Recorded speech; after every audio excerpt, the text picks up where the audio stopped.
You're all familiar with Moore's law. Not a law of physics, but an observation that you can double the number of transistors on a processor every 18 to 24 months, or that the compute power will double every 18 to 24 months for the same price.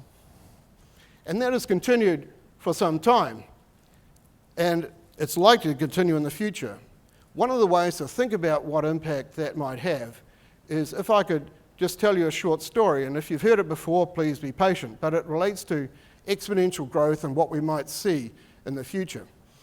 And the story goes that the inventor of the game of chess, and it's attributed to China, the Emperor of China was so pleased with this new game that he offered the inventor the reward of his choice. The inventor, a smart mathematician, said, I will accept 1 grain of rice on the first set of the board, 2 on the second, 4 on the third, and so on, doubling through to the 64 squares in the board. And it looks a little bit like this to begin with. The inventor's wife, of course, was very unhappy with this reward because it's difficult to feed a family on a few grains of rice.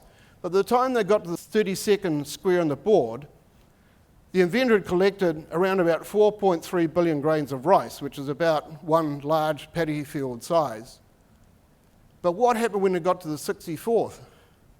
At the 64th square, after 63 doublings, the inventor would have had 18 million trillion grains of rice.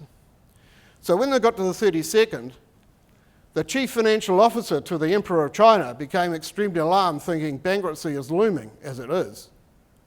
If you took that total number of grains of rice, you could spread them around the entire surface of the world, including the oceans, twice. It's apparently equal to the bulk of Mount Everest.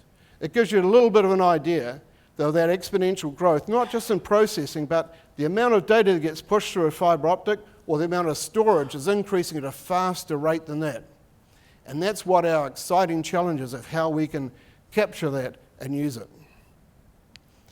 This is a little bit of an example of an exponential curve. So in the early stages of this doubling, there's an imperceptible change. It is hard to tell what's actually happening until we start to accelerate. And of course, once you get past those, it goes in a near vertical position. You see the same sort of thing in this graph, which measures the total additions to compute power measured as exaflops as a proxy. Once again, it's a relatively low increase until we get to recent times and it just takes off.